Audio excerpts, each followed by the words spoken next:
Bismillahirrahmanirrahim. Alhamdulillahi rabbil alamin. Wassalatu wassalamu ala ashrafil anbiya'i wal mursalin wa imamil muttaqin wa ala alihi wa sahbihi ajma'in. Amma ba'd. Fa inna astaqal hadis kitabullah wa khairal hadi hadi Muhammadin sallallahu alaihi wasallam wa syarral umuri muhdatsatuha wa kullu muhdatsatin bid'ah wa kullu bid'atin dhalalah wa kullu dhalalatin finnar. Subhanaka la ilma lana illa ma 'allamtana innaka antal alimul hakim. ولا حول ولا قوة إلا بالله العلي العظيم. قال الله تعالى في الكتاب المبين بعد أعوذ بالله من الشيطان الرجيم قال فبما أغويتني لأقعدن لهم صراطك المستقيم. Yang bermaksud, Iblis menjawab, kerana engkau ya Allah telah menyesatkan aku, pasti aku akan selalu menghalangi mereka dari jalanmu yang lurus. Kemudian disambung lagi, thumma la'atiyannahum min baini aydihim wa min khalfihim wa an aymanihim wa an syama'ilihim wa la tajidu aktsarahum syakirin.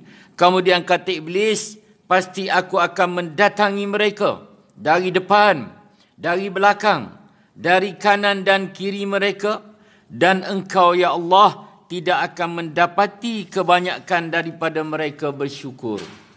Assalamualaikum warahmatullahi wabarakatuh. Yang saya muliakan teman-teman muslimin muslimah, jemaah di Surau Mercu UEM kita ini. Marilah kita bersama-sama pada tengah hari ini, 4 Rabiul Awal 1445 Hijri, sama-sama kita merafakkan kesyukuran yang tidak terhingga kehadrat Allah Subhanahu wa taala. Kerana apa? Kerana Allah Subhanahu wa taala masih lagi meneruskan kurniaan nikmatnya terhadap kita. Kita masih lagi dipanjangkan usia sehingga hari ini. Oh, nikmat besar. Ustaz yang berbicara, sepanjang minggu ni, semalam talqinkan jenazah umur 75. Semalam dulu umur 59 tahun, bulan 10 ni nak bersara wajib. Sebab tu tak boleh pakai dah formula. Tunggu 60 lah bersara wajib, saya datanglah ke surau dan jangan, tak boleh kan. Dia Allah SWT pencenkan sebelum kita pencen. Saya ni datang tengah jalan saya ni, ketua biro telefon, Ustaz, pukul 4 ni ada talqinkan jenazah. Boleh kan, tak ada masalah. Berturut-turut. Sampai di surau yang Ustaz pimpin sekarang, sehingga semalam 14 orang dah ahli khairat meninggal dunia. Satu orang meninggal 1,650. Ahli ada 500 orang. 500 bagi yuran tahunan 50, 25,000. Kalau 14 orang meninggal sudah dekat 24,000. Seorang lagi meninggal habis yuran. Tunjuk ramainya dah kan. Jadi kita yang masih sihat, diberi ruang oleh Allah SWT, maka apa yang perlu kita buat, bersyukur kehadrat Allah SWT. Dan juga ada orang tanya dalam kuliah malam tadi, kuliah muslimah, pagi semalam dan malam tadi kuliah, dia kata, Ustaz, ini bulan Rabiul Awal, kita disarankan memperbanyakkan berselawat pada Nabi SAW, bulan kelahiran Nabi, Maulid. Dia kata, mana lebih afdal, beristighfar dengan berselawat? Dia tanya macam tu pula kan. Baik, dua-dua pun beristighfar untuk dapat keampunan Allah SWT. Kan? Wa yaghfir lakum dzunubakum. Orang yang diampunkan dosa-dosa dia gembira. Kan? Dan berselawat pada Nabi SAW untuk dapat syafaat Nabi SAW. Bahkan ada ulama sebut orang yang istighfar, ada 3 golongan istighfar dia Allah tak terima. 3 golongan. Pertama, orang yang beristighfar tapi ada harta haram di sisi dia. Dia duk ambil harta haram, duk ambil benda haram, duk pegang benda haram, dia beristighfar pada Allah SWT. Tak terima istighfar dia selagi mana dia tidak menjauhkan diri daripada yang haram. Kan? Al-haramul bayyinun, haram ni jelas. Wal halalul bayyinun, halam ni jelas. Bainahuma mutasyabihat, tengah-tengah syubhat, kan? Saya itu ada peluang pergi ziarah kawan dekat Sabah itu. Masa balik, kan? Orang rumah singgah untuk tengok pearl, mutiara, kan? Ada dalam kedai tu, pasangan dua tu duduk sibuk. Kata suami dia, boleh pakai cincin suasa. Isteri dia kata, tak boleh bang. Siapa kata tak boleh? Boleh. Dia duduk berbah macam tu. Dia tengok saya dengan isteri saya pakai rupiah ni, kan? Kata isteri dia tu, cuba tanya Tok Haji ni. Cepat pula dia tanya. Saya pun teringat, memang kalau kita belajar kitab halal wal haram, Yusuf Al-Qardawi, suasa ni ialah gabungan di antara tembaga dengan emas. Kan? Dan kalau kita belajar, dia ada gabungan dia. Kalau 80% tembaga, 10% emas, 10% perak, dia ada kaedah dia. Tapi kita ambil hukum-hukum yang umum. Hadis Sahih Muslim sebut, "Iza jtami'ul haram wal halal, ghadabal haram." Kalau bercampur haram dengan halal, haram akan menguasai. Kita ambil macam tu. Kita berkata haram. Tak contoh, kan? Yang kedua, iaitu golongan yang mempunyai simpanan penzina. Dia punya perempuan untuk dia berzina saja. Dia beristighfar, tapi dia ada time ni dia berzina. Dia beristighfar, tak boleh. Tak terima istighfar dia. Dan yang ketiga, golongan yang memakai pakaian yang dibenci oleh Allah SWT. Macam orang lelaki tak boleh pakai emas, dia pakai dan seumpamanya. Tiga golongan ni tidak diterima istighfarnya oleh Allah SWT. Baik, kita sambung pengajian berkitab kita. Pada pertemuan bulan lepas, 9 hari bulan Ogos bersama 22 Muharram, kita dah lihat azab kubur untuk orang kafir. Dan juga kita sempat melihat azab kubur untuk golongan derhaka. Kita sambung ini halaman 221 kitab kita. Tuan Rani selalu follow, betul aku? 221. Dia kata apa? Diriwayatkan, yang kat bawah sekali, azab kubur untuk golongan derhaka. Kita belajar bulan lepas, Nabi SAW bersabda, "Aktsaru azabil qabri minal bauli." Kebanyakan azab kubur disebabkan oleh kencing yang tidak bersih atau tidak istinja. Biasa kita ni, orang lelaki biasalah, pergi musafir dan seumpamanya, tinggal dekat R&R, main buka bagi macam tu, tak ada, terus jalan tak kan? Kena jaga. Diriwayatkan oleh Imam Muslim, halaman 221, kat bawah tu, daripada Sayyidina Jabir radhiyallahu anhu dalam hadis yang panjang. Apabila baginda sampai kepadaku, kata Jabir, lalu baginda bersabda, "Ya Jabir, perhatikan tempat aku berdiri ni." Lalu aku menjawab, kata Jabir, "Ya wahai Rasulullah." Baginda bersabda, "Cari 2 batang pohon, lalu ambil setiap satu rantingnya. Ketika kamu berdiri dekat tempat aku berdiri ini, maka tancapkan kedua ranting itu di sisi kanan dan kirimu." Aku terus berdiri, lalu batu aku potong lalu aku pecahkan sehingga menjadi tajam dan mencari 2 batang pohon untuk aku potong, masing-masing sebatang ranting dari kedua pohon itu. Lalu aku berdiri dekat tempat berdiri Rasulullah SAW dan menancapkan sebagaimana yang Nabi suruh. Lalu aku telah melakukan ya Rasulullah SAW. Baginda menjawab, "Aku melalui 2 buah kubur yang penghuninya sedang diseksa. Aku mahu memberikan syafaatku kepada mereka untuk meringankan seksaan keduanya selagi kedua ranting pohon yang di atas kubur itu segar." Jadi ini hadis Muslim. Bila orang kata tahlil tak sampai dan seumpamanya, sedangkan hadis sahih sebut, Nabi kata pohon yang lembab dan seumpamanya ni boleh bagi syafaat, meringankan seksa kubur. Kalau tahlil lagi-lagi lah. Kita yang mendoakan kepada Allah SWT.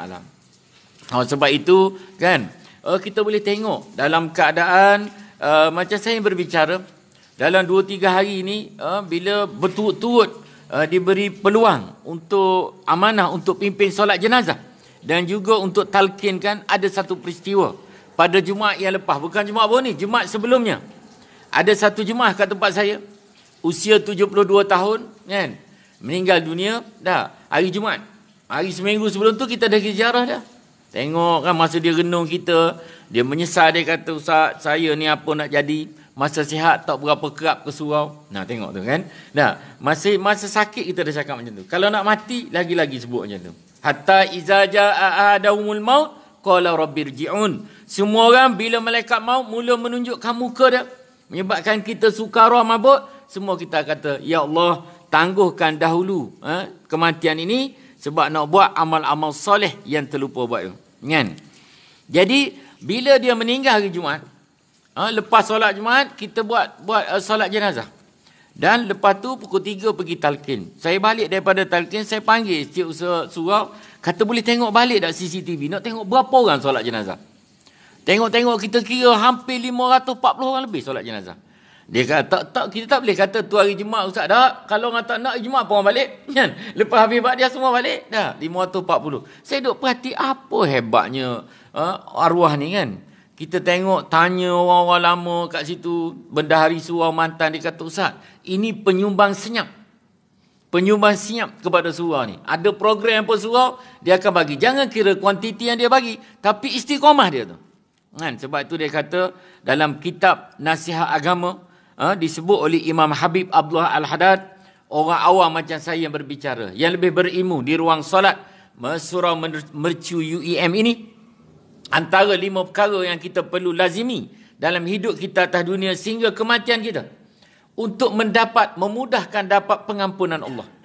Nah, tak ada dah orang yang paling suka bila berjumpa Allah SWT, bila yughfir lakum zunubakum, dosa dia diampunkan. Pertama, selain daripada dia cepat-cepat segera bertaubat, wasari'u ila maghfirah. Yang kedua, dia kena selalu melazimi bersedekah ketika senang ataupun susah. Kita lihat yang berlaku baru ni. Seorang anak muda di Sungai Petani kan. Yang main motor apa tu? Motor apa nak sebut tu tuan ni kan. Kalau batikal ajak tak motor, tak erti lah gak apa benda kan. Superman yang meninggal tu, Allahyarham Hatim, usia 21 tahun tu. Solat jenazah dia 3,500 orang. Ini level ulama ni. Solat jenazah hadir 3,500. Dah. Lalu bila tertengok dalam pertemuan Astro Awani, tanya mak dia. Mak dia kata, saya tak tahulah kebaikan arwah ni. Cuma tiap kali kalau saya berjalan dengan dia, ada orang minta sumbangan, tak kira Cina ke India apa, dia akan bagi. Mudah dia tu. Nampak tak? Tu kita kena lazimi. Yang ketiga yang kita kena lazimi, iaitu kita menahan marah kita. Bukan kuat seseorang, hadis sahih Bukhari Muslim, kuatnya dia bergeluk dengan orang dah. Dia kuat ketika dia boleh marah, dia tahan kemarahan dia. Betul? Kan? Saya kuliah ada pada hari Ahad 13/9 itu. Kuliah satu tempat yang saya dah kuliah lama dah itu, 15 tahun. Jemaah dia ni kira level-level 55 ke bawah macam tu lah. Hari tu ada seorang tuan haji. Dia dengar saya kuliah. Dia kata, Ustaz, saya nak tanya. Saya ni dah tahu rumah anak saya kat sini. Saya orang Seberang Jaya. Dia kata, Pulau Pinang. Saya kata, apa tu Ji? Dia pun tanya pasal faraid. Saya kata, minta maaf Haji, saya tak mahir pasal faraid ni. Kan? Haji tanyalah Ustaz yang mahir dekat Seberang Jaya, lagi pun kes tu dekat sana, lagi senang. Apa dia jawab? Ustaz, saya dosa saya dah lepas sebab saya dah tanya Ustaz. Ustaz yang tahu tak jawab, Ustaz berdosa. Dia kata macam tu tak kan? Kata boleh tahan tu tak kan? Kita pun minta maaf, kata betul Ji, saya tak tahu. Saya terus kuliah. Habis kuliah, dia kat Bangi masa tu. Jauh kan, dia buat minum makan lepas kuliah maghrib. Saya ingat selesai dah, saya duduk makan dengan Cik Imam dengan fungsi dia lalu. Ustaz ingat tu, saya dosa saya dah lepas. Ustaz yang tahu tak jawab, Ustaz berdosa. Macam mana tu tak kan? Tahan kita. Dalam keadaan nak marah tu kita boleh tahan. Nah kan? Baik. Kita tengok lagi dalam kitab kita. Nanti ada 2 lagi nanti kita beritahu. Dalam hadis ini terdapat tambahan pada ungkapan ranting yang segar, iaitu syafaat Nabi SAW. Menurut pandanganku, kata tuan punya kitab, Imamul Qurtubi, perkara tersebut menjelaskan bahawa kedua hadis tersebut mengandungi 2 persoalan berbeza. Sebagaimana pendapat umum terhadap perkara itu menunjukkan bahawa keduanya mempunyai hubungan. Dalam hadis Ibnu Abbas radhiyallahu anhu dan Abu Bakrah, adanya sebatang ranting pohon yang dipotong menjadi 2 bahagian oleh Nabi dengan tangan baginda dan menancap ke atas kubur mereka. Adapun hadis Jabir berbeza dengan kedua hadis sebelumnya dan tidak dinyatakan penyebab mereka diazab. Ni yang nak cerita Nabi, hadis sahih Nabi lalu di hadapan 2 kubur. yang Nabi kata kedua-duanya sedang diseksa bukan sebab dosa besar. Pertama dia kata kerana dia diseksa dahulu, dia tidak membersihkan kencing dia. Dia tak bersih. Dan yang kedua dia diseksa kerana dia biasa berjalan atas dunia dulu menyebarkan fitnah. Sebab tu dalam hadis 40. Hadis sahih 40, al-hadisul rabi'u asyara, hadis 14 kalau tak silap. Hadis 40 sekarang kalau betul lah KPM, Kementerian Pendidikan Malaysia compulsory kan jadi silibus, bagus kan. Sebab anak-anak akan faham. Tak? Hadis 40 diceritakan tentang bagaimana Nabi SAW pada suatu malam di giliran rumah isteri Nabi Safiyah. Jadi malam tu Nabi gelap-gelap malam Nabi keluarlah bersiar dengan isteri Safiyah. Nabi nampak dua lelaki laju berjalan laju. Nabi berkata, "Ya rajulun, amsik, tunggu dulu wahai lelaki. Pasal apa laju sangat ni? Saya dengan isteri saya Safiyah ni." Nabi sebut. Dia pun yang dua lelaki tu berhenti tu cakap subhanallah. Maknanya dia laju tidak lagi cakap dengan orang lain.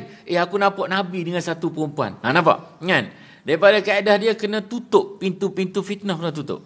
Nabi pun sebut inna syaitana yajri min ibni adam majrad dam. Syaitan ni goda anak Adam melalui aliran darah. Sebab itulah kita selalu kalau nasihatkan kepada pengantin-pengantin. Tak juru nikah dah 15 tahun, 647 pasangan dah nikah kan? Tak. Yang terbaru baru ni nikahkan satu pasangan 83 tahun dengan 65. Tak. Itu pun kena marah. Masa dia datang saling orang, tak. Kita kata Haji duduk dulu. Sampai gila dia kita kata Haji, pasal apa wali seorang datang mana pemohon? Dia bangun datang kat kita, Ustaz, siapa kata saya wali? Habis tu, saya pemohon. Nak kan? Nak kena marah. Sebab tu nak kena jaga kan? Kita kena jaga, jangan cepat sangat buat judgement. Nah. Saya mau sejak itu jadi pengajaran. Jadi pengajaran saya tak cakap dah kan. Sejak itu dah. Jangan cepat sangat. Kita pun ingatkan dia wali dah. Marah. Dia marah kat saya kan. Tapi dia marah pun dia senyum. Lepas tu lah kan. Minta maaf Haji. Tak apa. Dia 83 tahun. Bekas pegawai pelajaran daerah PPD. Jangan. Pencen pun 4726. 4726 dah hebat. Kan? Jangan cepat menilai orang. Jangan cepat kan. Silap dah kan. Allahu Akbar. Baik. Dia kata apa? Jan. Ada yang berpendapat mungkin kedua penghuni kubur itu orang kafir. Yang Nabi lalu di perkuburan Bani Najir tu. Mereka memberikan alasan pandangan dia, mereka sedang diseksa bukan kerana dosa besar. Tapi kalau orang kafir, ada ayat yang jelas iaitu dalam surah Taha ayat 124. Qala Allah Ta'ala, faman a'rada an zikri fa inna lahu ma'isyatan dhanka wa nahsyuruhu yaumal qiyamati a'ma. Dia kata sesungguhnya barang siapa yang berpaling dari peringatan kami, orang kafir, maka bagi dia kehidupan yang sempit dia dalam kubur dan akan dibangkitkan dalam keadaan buta. Disebut orang kafir ni tiap-tiap saja dia masuk ke dalam kubur, maka ada 99 ekor ular yang bernama At-Tana'in yang akan patuk dia daripada pagi petang sampai ke yaumul akhirah. Orang kafir. Kita orang mukmin, orang muslim, ada juga ular as-saja'ul al-aqra untuk orang yang melalaikan solat dan seumpamanya. Baik.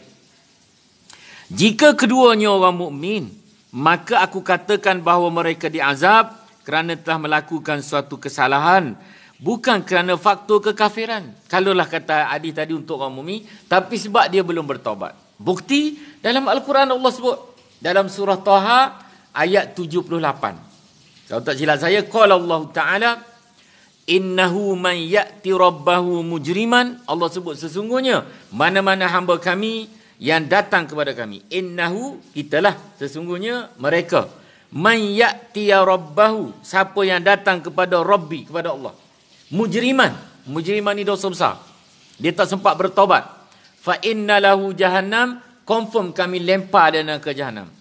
La yamutu fiha, dia duduk dalam tu, la yamu, tidaklah yamu mati untuk dia rasa azab dan ke jahannam. Wala yahya, dan dia tidak hidup untuk ada kesempatan bertaubat. Sebab tu kita kena segera bertaubat, kan? Ada itu saya kuliah pada Ahad ketiga, kan? Saya cerita betul lah kuliah di Masjid Hasanah Bangi, kalau ada orang Bangi kat sini. Masjid Hasanah Bangi tu yang kubah hijau, Masjid Kubah Hijau tu, kan, yang tengah buat renovation dan cantik tu, kan, dia tunggu dekat kereta penceramah. Masa tu saya kuliah tentang fadilat melunaskan hutang. Lalu dia pun datang tanya. Dia kata, Ustaz, kat kereta berceramah, depan tu guard house. Kalau daripada belakang guard house tu ada Maybank. Maybank kat situ kan, boleh nampak. Dia kata, Ustaz, saya tak boleh tidur ni dengar kuliah tadi. Kata, sebab apa? Saya dulu, dia kata, masa mula-mula saya datang ke Kajang ni, saya tak duduk Bangi. Saya masa mula kehidupan, saya beli motor. Saya beli motor, saya buat pinjaman dekat Singa. Saya kata Singa. Dia pun sebut Singa menawan keluarga bahan. Dia sebut macam tu. Betul lah tu. Kan? Itu pun, betul. Singa dulu ada pinjaman Singa agaknya dulu kan. Dan boleh pinjam. Tak, sekarang tak ada dah kot dah. Dan dia kata, dia nak tanya apa ni? Dia kata, saya guna nama supervisor saya. Sebab saya punya pay tak cantik. Salary slip tak cantik. Saya kata, okey. Lepas tu, dia kata, saya pun bayar. Ekonomi saya elok sikit, saya beli kereta. Jadi tak bayar dah motor tu, ada RM900 lagi balance dengan Singa. Balance tu ada RM900. Dan saya dikhabarkan bahawa ni, sahabat saya yang saya guna nama tu kembali ke rahmatullah. Dia kata, soalan dia, Ustaz, bagaimana nasib saya ni? Dan bagaimana nasib dia? Saya kata, sudah tentu dia meninggal dunia dalam keadaan dia berhutang. Sebab saudara guna nama dia dan tak bayar. Dan saya pula, dia kata, Tuan juga kalau tak bayar esok di akhirat, bila semua akan dipanggil di hadapan Allah, ada malaikat yang disuruh seru, kan? Haza fulanun ibnu fulanah. Ni seorang ni, Abu bin Aminah contoh, kan? Siapa yang ada hak nak tuntut, tentu sahabat tadi akan cakap, Ya Rob, saya disebabkan dialah saya meninggal dunia dalam keadaan berhutang. Masa tu, kalau Tuan ada bawa kebaikan, Tuan kebaikan tu kena transfer kat dia. Dalam surah Al-An'am ayat 164 ada sebut, kan? Tapi kalau dah habis kebaikan, Tuan kena pikul dosa dia. Dan ketika itulah Allah sebut, buruk benar orang yang pikul dosa orang lain di akhirat. Habis itu, Ustaz, macam mana dia kata? Kata macam mana? Kena cari singa lah bayar. Kan? Dia kata, Ustaz, saya tak tahu kat mana dah singa. Saya tak jumpa dah dia. Saya kata, tak apa kalau tak ada singa. Tu nampak rimau tu. Kan Maybank. Dia kata, apa kaitan dengan rimau? Pergi draw 900 kat situ. Kan? Infakkan dekat masjid tengah duk buat pembangunan tu. Benda hari pun tak keluar lagi. Niatkan infak kepada arwah tu. Niat infak kepada arwah. Dan tentu di akhirat besok, orang yang macam tu, hutang dia tak ingat dah. Dia tak ingat dah hutang. Kalau dalam keadaan pahala-pahala yang mengalir daripada infak dia tu. Nampak? Jelas Baik. Sebab itu orang yang berhutang ni, dia ada empat keburukan dia. Orang berhutang. Disebut oleh Nabi SAW. Tak dengar?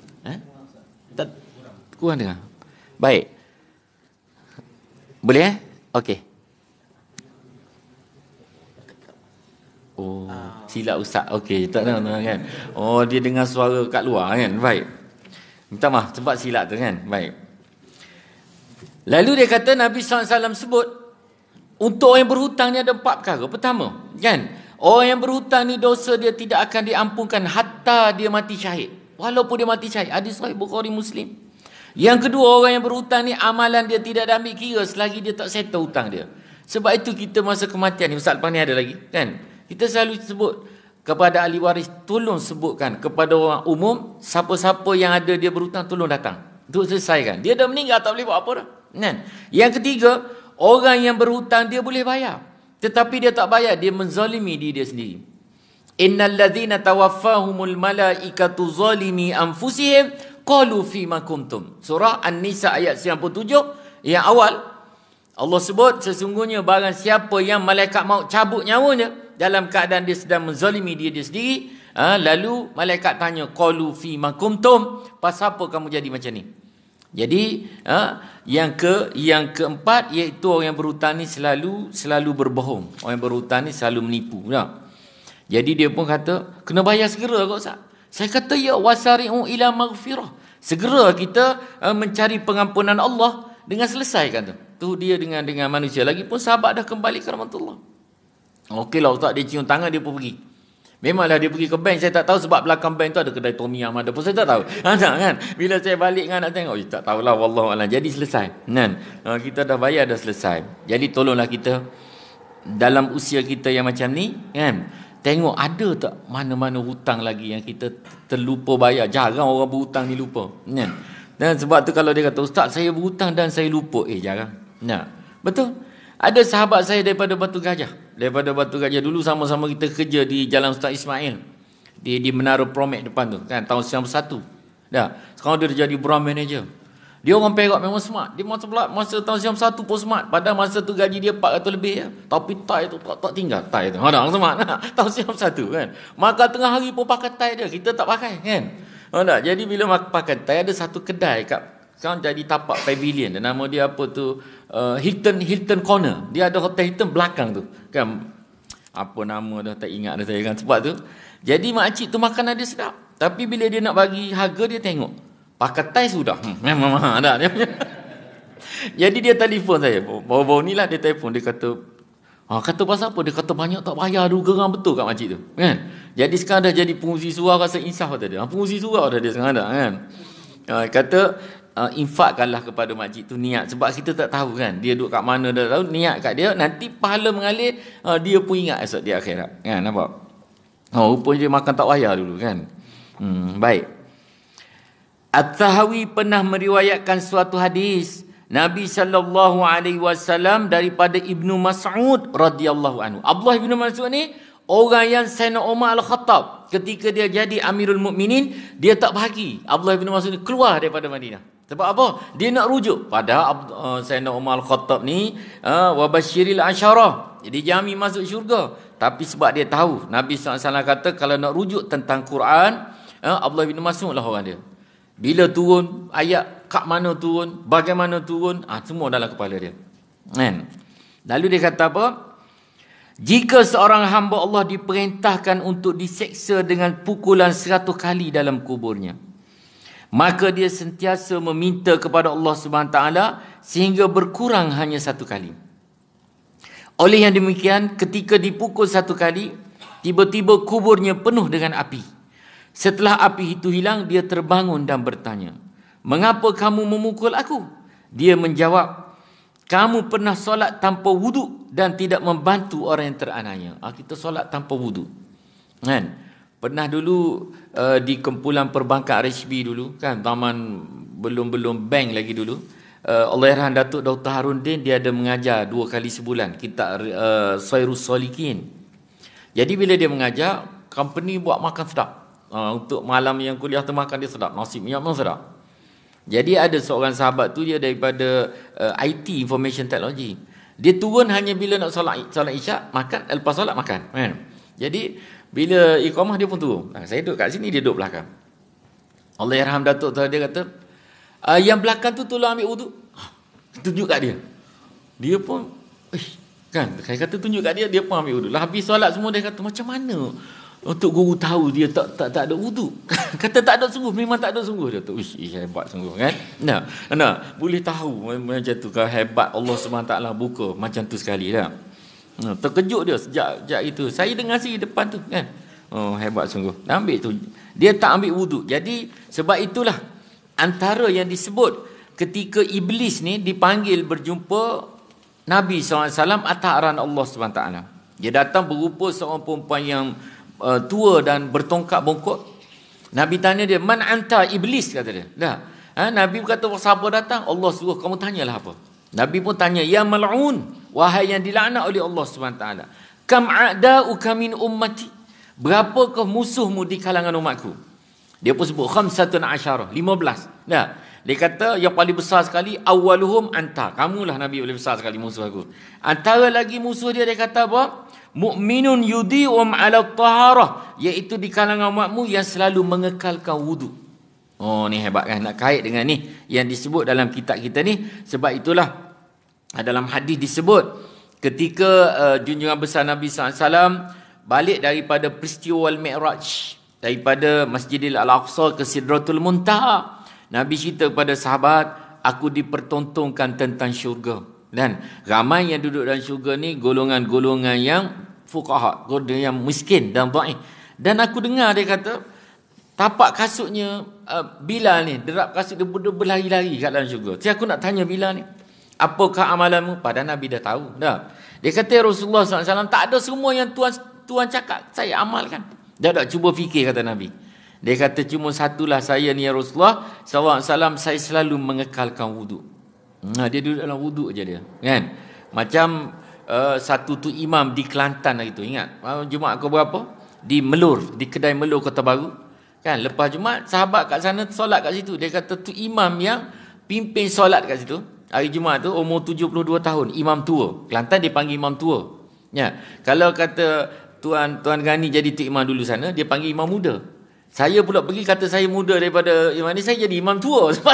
Macam tu keadaan dia tak, kan. Dia meninggal ketika lepas pimpin solat Jumaat, ba'diyah, lepas bagi salam belah kanan belah kiri, kembali ke rahmatullah. Maknanya dia meninggal dalam keadaan berwudu. Oh, tu hebat tu, kan? Dan dia kata apa? Kamu tidak membantu orang yang teraniaya. Itu sebab dia. Samurah bin Jundub berkata, ketika Rasulullah sallallahu alaihi wasallam selesai solat, baginda menghadapkan wajahnya kepada kami para sahabat. Nabi habis solat, Nabi pun berpaling. Lalu baginda bertanya, adakah salah seorang daripada kalian semua malam tadi bermimpi? Nabi tanya. Lalu orang yang bermimpi menceritakan mimpinya kepada baginda. Setelah mendengarnya, Nabi SAW mengucapkan Masya Allah. Lalu suatu hari baginda bertanya lagi kepada kami, adakah dalam kalangan kamu semua bermimpi malam tadi? Lalu semua sahabat jawab, tak ada ya Rasulullah. Kemudian baginda berkata, tetapi aku malam tadi bermimpi, dia kata. Lalu aku dimimpi didatangi oleh dua orang yang memimpin tanganku dan membawaku sampai ke Al-Ardu Al-Muqaddasah, iaitu Palestin. Aku melihat seorang lelaki sedang duduk dalam mimpi tu, Nabi kita. Dan seorang lagi berdiri sambil memegang suatu batang besi yang dimasukkan ke dalam mulutnya hingga tembus tengkuknya. Nabi nampak macam tu. Seorang lelaki berdiri, seorang duduk. Yang berdiri tu jolok batang besi, tembus sampai ke sini. Demikian juga yang dilakukan oleh seorang lagi. Kemudian mulutnya jadi elok. Seperti asal, dia ulang lagi perbuatan itu. Lantas aku bertanya, apakah ini? Tapi kedua orang yang bawa aku dalam mimpi kata, tak apa, jalan dulu. Lalu aku jalan lagi. Sehingga aku melihat orang yang sedang berbaring. Sedangkan ada seorang yang berdiri di atasnya sambil memegang kapak atau batu besar dan keras dipukulkan kepala orang itu sehingga retak kepalanya. Ketika dia memukul kepala orang itu, batu di tangannya jatuh menggeliding. Lalu dia pungut kembali dan dia tidak kembali sehingga kepala orang tersebut elok kembali. Lantas dia kembali lagi, pukul lagi. Aku pun tanya, apakah ini? Kedua orang itu berkata, ayuh jalan. Lagi. Nabi cerita mimpi kepada sahabat. Lalu dia kata, kami pergi bersama-sama sampai di suatu tempat seperti dapur api. Bahagian atas sempit, bawahnya luas. Aku dengar suara jeritan orang. Ketika aku menoleh ke dalamnya, aku lihat sekumpulan lelaki dan perempuan yang telanjang. Tiba-tiba datang semburan api dari bawah. Semburan api mengenai mereka. Mereka menjerit dengan sekuat-kuatnya kerana panas. Aku tanya, apakah ini? Jawab dia, jalan lagi. Lalu kami berjalan, berjumpa dengan sebuah air, sebuah sungai yang airnya berwarna merah, laksana darah. Di dalamnya ada orang sedang berenang. Seorang lagi berdiri di tepinya sambil memegang batu yang sentiasa menghadap kepada orang yang ada dalam sungai. Ketika orang berada dalam sungai mahu keluar, lelaki itu lempar dengan batu dipegangnya tadi. Sehingga lelaki yang ada di sungai tadi kembali balik ke tengah sungai. Tiap kali lelaki yang ada di sungai mahu keluar, dia sentiasa dilempar oleh batu. Dilempar batu lelaki yang ada tepi sungai. Aku bertanya, apakah ini? Mereka tetap menyuruhku segera kembali. Kemudian aku berkata, kamu dua telah mengajakku berjalan pada malam ini. Tetapi beritahulah aku tujuan tadi. Lalu dia jawab begini, baiklah. Orang yang kamu lihat sedang mengoyak mulutnya dengan besi tadi ialah orang yang suka berdusta dan berkata bohong sehingga tersebar ke mana-mana. Sebab itulah, ya ayyuhalladzina amanu taqullaha wa qulu qawlan sadida yuslih lakum a'malakum wa yaghfir lakum dzunubakum wa man yuti'illaha wa rasulahu faqad faza fawzan 'azima. Surah Al-Ahzab ayat 70. Allah sebut, wahai orang yang beriman, takutlah kepada Allah. Yaqulu qawlan sadida, cakap benar saja.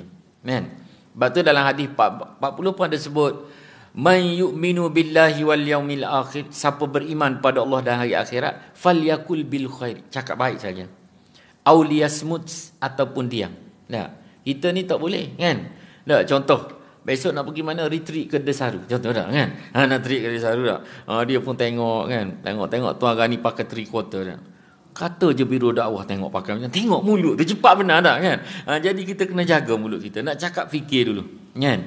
Dia tempat-tempat macam tu kita kena jaga kan. Mulut ni kena jaga. Kalau tidak baik diam saja. Dia kata apa lagi? Dia suka berkata bohong. Keadaannya tetap seperti itu sehingga hari kiamat. Orang dipukul kepala dengan batu sehingga hancur adalah orang yang suka mengajar Al-Quran tetapi dia abaikannya dan tidak amalkannya. Ya ayyuhallazina amanu lima taqulu ma taf'alun kabura maqtan indallah.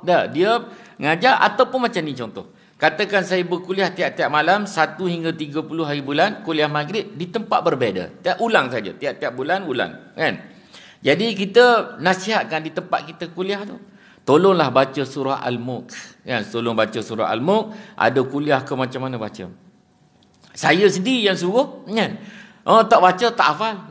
Itu takut jadi keadaan yang disebut dalam ni. Kan? Nasibnya tetap seperti itu sehingga hari kiamat. Orang yang kamu lihat dalam lubang tadi adalah orang yang berzina. Orang yang berzina, dia dalam hadis 40, hadis nombor berapa tu? Hadis 15. Darah orang muslim ini tidak halal. Kecuali atas 3 keadaan. Duda atau janda yang berzina. Dia dah kahwin dan dia berzina, kena rejam. Halal darah dia. Seorang sahabat nama Ma'as bin Malik. Hadis sahih. Dia pergi jumpa Nabi SAW dalam Masjid Nabawi. Dia kata, ya Rasulullah SAW, saya Ma'as bin Malik, saya sudah kahwin dan saya berzina. Hukumlah saya, ya Rasulullah. Nabi buat tak dengar. Dia datang lagi, ya Rasulullah SAW, saya Ma'as bin Malik, saya dah kahwin dan saya berzina. Hukumlah saya. Yang ketiga baru Nabi berpaling. Nabi kata apa? Abijuka junun, kamu ni gila ke? Dia kata tak ya Rasulullah. Dia pun cerita kan begitu begini. Nabi tanya orang kampung dia, jiran-jiran dia semua kata dia waras. Lalu Nabi jatuhkan hukuman rejam. Itu halal. Darah orang muslim halal ketika dia duda ataupun janda dan dia berzina. Kalau orang muda, teruna ataupun dara hanya disebat, kan? Yang kedua, orang yang membunuh orang lain dengan sengaja. Banyak kes bunuh sekarang. Itu pegawai pelajaran daerah. Bertumbuk dengan jurutera perkapalan, kan? Kat mana tu Ustaz? Kat kampung Ustaz kat Kelantan. Yang kena itu dah, kan? Orang nak tahan dia kata apa, tak apa, ni gentleman. Tu kalau betul dia niat membunuh boleh dibalaskan. Yang ketiga, orang yang keluar agama. Riddah, yang murtad. Dia kata apa lagi? Sedangkan orang yang ada dalam sungai tadi orang yang suka memakan riba. Kita sekarang ada pilihan, kan? Dulu dulu orang kata ibu-ibu kat kampung nak sekolahkan anak, dia duduk wakil berpusing dekat kedai pajak gadai saja, kan? Kan dia ada pakai baju kebaya, ada lambang macam 50 sen, satu gambar macam crown princess satu, kan? 2, 3. Anak pertama masuk universiti dia gadai yang tu dulu. Yang tu kerja dia terbalik macam tu tak. Sekarang dah ada ar-rahnu dan seumpamanya, kan? Ada pilihan. Bila ada pilihan, kita pilih yang paling kurang, dalam kaedah tu. Sebab dalam kaedah makan riba ni disebut dalam Al-Quran bagaimana orang yang makan riba ni bangun dalam keadaan seperti orang yang kerasukan syaitan nanti di akhirat besok. Orang tua yang ada di bawah pohon tadi, dia katalah Nabi Ibrahim AS, sedangkan kanak-kanak yang mengelilinginya adalah anak-anak yang meninggal dunia sebelum baligh. Itu memang diceritakan, kan? Baik, dia kata kesimpulannya para ulama berkata dalam hadis Imam Al-Bukhari amat jelas keadaan orang yang mendapat azab di dalam kubur mereka. Sebab itu baca talqin ni kan kita dah belajar itu. Kita baca talqin bila kita sebut ya fulan binti fulanah, ya fulan binti fulanah. Yang ketiga ya fulan binti fulanah, dia boleh jawab dalam kubur. Dia kata mudah-mudahan jadi panduan kepadaku untuk menjawab soal kubur yang benar ini. Betul? Kan? Sebab itu tapi kita tak boleh paksa. Macam saya lepas ni ada kematian ni, kan, pukul 3.30 baru solat jenazah. Kita akan tanya kepada ahli waris ni nak baca talqin ke tak nak. Sebab ada setengah pandangan dia tak nak. Dia kata tak apa Ustaz, saya tak nak baca talqin. Kita pun kata okey, kita hormat, kita tak baca talqin, kan? Kita tak boleh kata kalau tahu tak nak baca talqin saya tak terima jadi ahli khairat kat surau saya. Tak boleh cakap macam tu, kan? Itu hak dia, kan? Dia ada pandangan dia, betul. Benda-benda yang ada khilaf kita kena terima tu. Keluar daripada khilaf lagi baik, kan? Ada. Cuma kalau orang kata Ustaz, saya tak nak dimandikan jenazah tu, tak boleh lah, kan? Kena jelas lah, kan, keadaan macam tu. Baik. Dia kata apa dalam hadis tersebut dinyatakan adanya mimpi, sedangkan mimpi para nabi adalah wahyu berdasarkan kata-kata Nabi Ibrahim alaihissalam dalam Al-Quran dan jawapan anaknya Nabi Ismail alaihissalam. Mutakhir ini saya banyak terima panggilan daripada anak-anak muda bertanyakan tentang hukum. Dia kata, saya ustaz kadang-kadang duduk kat rumah sambil-sambil tengok TV dengan isteri kan. Saya kadang-kadang tengok tangan isteri saya kata, yang tangan yang macam tangan mak abang. Dia kata macam tu. Dia kata macam mana hukum tu? Haram hukum dia. Zihar, hukum zihar. Menyamakan anggota badan isteri. Dulu hukum zihar ni, orang jahiliah dia letak atas talak dulu. Dia suka berpusing, dia suruh isteri dia pusing. Belakang macam belakang mak anak. Dia macam tu, dia kata macam mak abang kan. Jadi, kalau dah kena macam tu, baru ni ada seorang kan? Saya kata ni daripada mana? Ustaz tak payah tanya daripada mana. Saya dulu ustaz yang akan nikah. Sedap punya ayat dia dah kan. Jawab dulu. Dia kata saya dah tersebut macam tu. Kata tu dah kira zihar. Jadi tuan tak boleh bersama dengan isteri. Kecuali bayar kafarah, ada 3 pilihan. Pertama, memerdekakan hamba. Dia kata tak ada hamba dah ustaz. Baik, tahu tak apa. Yang kedua, iaitu berpuasa 2 bulan berturut-turut tanpa gagal. 2 bulan turut-turut ni, tuan kan ni dah. Saya dulu ada niat kalau dapat kelulusan atau satu CJ yang kita bersanad kan. Saya kata saya nak bernazar puasa 2 hari berturut-turut. Bila nak puasa 2 hari tu, mungkin payah kata nasib baik tak cakap 7 hari tu. Nah, kan? Ini 2 bulan berturut-turut. Yang ketiga, dia bagi makan kepada 60 fakir miskin. Yang tu ramai orang buat. Jadi dia kata kawan saya pun cakap macam tu ustaz, tak ada dia buat apa pun. Ini tak boleh kira dah kan. Sebab tu ni hukum. Saya dah mendengar macam tu tiap-tiap kali khutbah nikah saya tekankan benda tu. Sebab anak-anak muda sekarang padahal dalam kursus pra-perkahwinan dia dah diajar, melainkan dia beli CJ lah, dia tak pergi kan. Sekarang senang, dia telefon kawan dia dah. Tak buat satu CJ kursus perkahwinan, saya nak kahwin. Itu yang masalah dia. Sepatut CJ kursus perkahwinan ni kena buat macam kursus haji, 16 siri betul-betul. Dia kata apa? Dalam hadis juga terdapat riwayat yang mirip dengan hadis tersebut, bantahan terhadap golongan khawarij, orang yang menganggap kafir orang mukmin yang melakukan dosa. Ada tak kafir kan? Dalam Al-Quran Allah sebut, "Qul ya ibadiyalladzina asrafu ala anfusihim." Qalu dia kata apa? La taqnatu min rahmatillah. Innallaha yaghfiru dzunuba jami'ah. Khabarkan kepada hamba-hamba kami yang telah melampaui batas dalam kehidupan atas dunia, buat dosa besar. Dia kata jangan berputus asa dengan rahmat Allah SWT. Kan? Innallaha yaghfiru dzunuba jami'ah. Allah SWT mengampunkan manusia sepenuhnya. Sebab tu dia kata 5 perkara yang kita perlu lakukan tadi dalam hidup kita: cepat-cepat bertaubat, melazimi bersedekah ketika senang dan susah, menahan marah ketika boleh marah. Yang keempat, melakukan kebaikan kepada semua orang. Wa ahsin kama ahsanallahu ilaik. Kan, buat baik pada semua orang. Surah Al-Qasas ayat 77. Kita nak tahu kita ni baik atau baik, senang je. Kita nilai pada diri kita sendiri. Begini dah contoh. Kita di Korea tempat kita. Kan?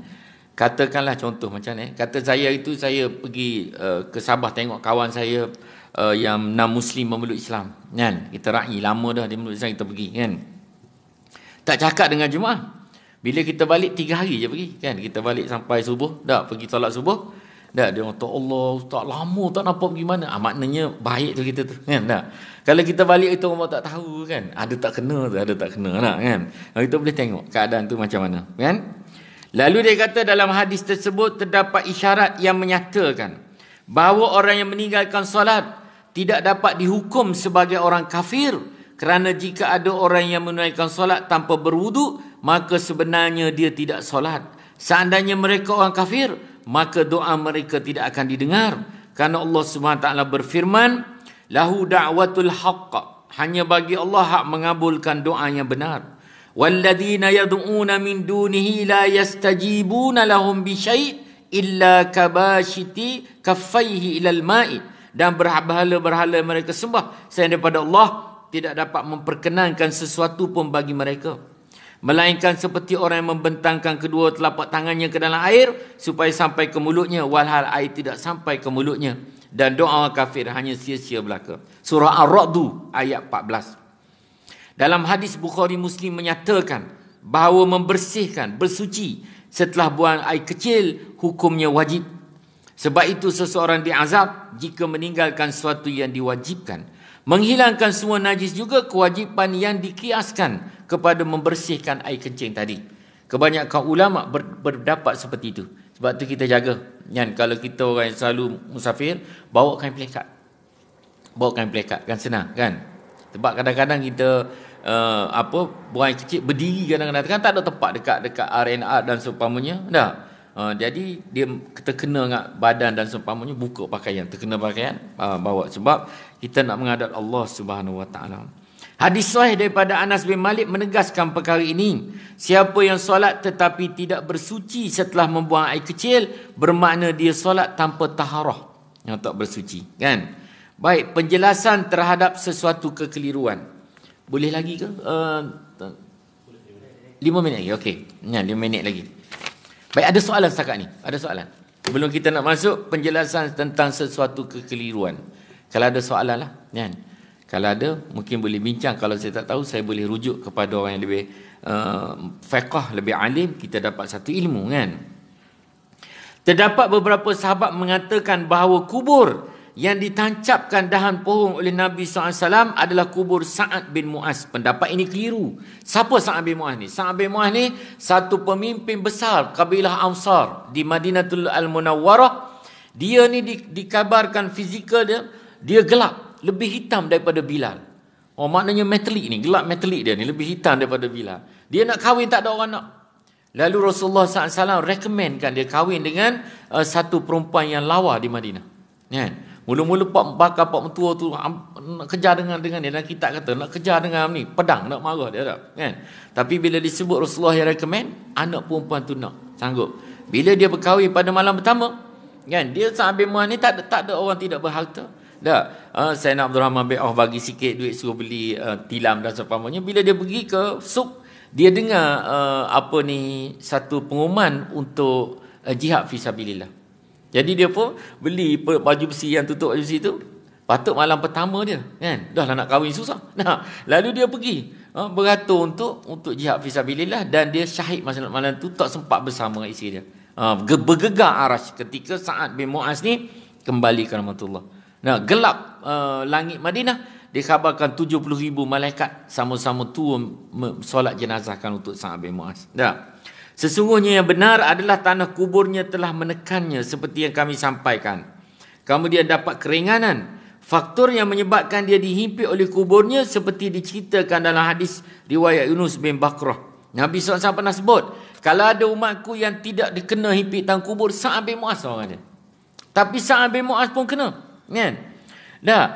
Lalu Umayyah bin Abdullah meriwayatkan kepadaku, dia bertanya kepada beberapa keluarga Sa'ad, apakah sabda Nabi SAW mengenai perkara itu sampai kepada mereka? Lantas beliau menyampaikan kepada kami, Rasulullah SAW ditanya mengenai perkara itu, lalu menjawab, Sa'ad pernah beberapa kali lalai bersuci setelah membuang air kecil. Itu punca dia dihimpit kubur sekali. Mati syahid dalam keadaan dia ada pilihan untuk bersama dengan isterinya malam pertama, tapi dia pergi untuk berjihad fisabilillah, pun kena himpitan kubur. Nabi kata seumpama Sa'ad kena sekali himpitan, seperti ibu menghimpit pegang bayi macam tu, kan? Kita tak tahulah macam mana, kan? Jadi dia kata apa?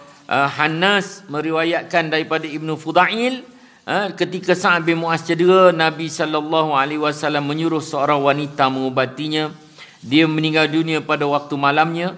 Maka Jibril datang memberi khabar kepada baginda Rasulullah SAW. Jibril berkata, semalam telah meninggal dunia seorang lelaki dari kalanganmu yang telah menggoncangkan arash kerana cintanya untuk bertemu dengan Allah SWT, iaitu Sa'ad bin Mu'az.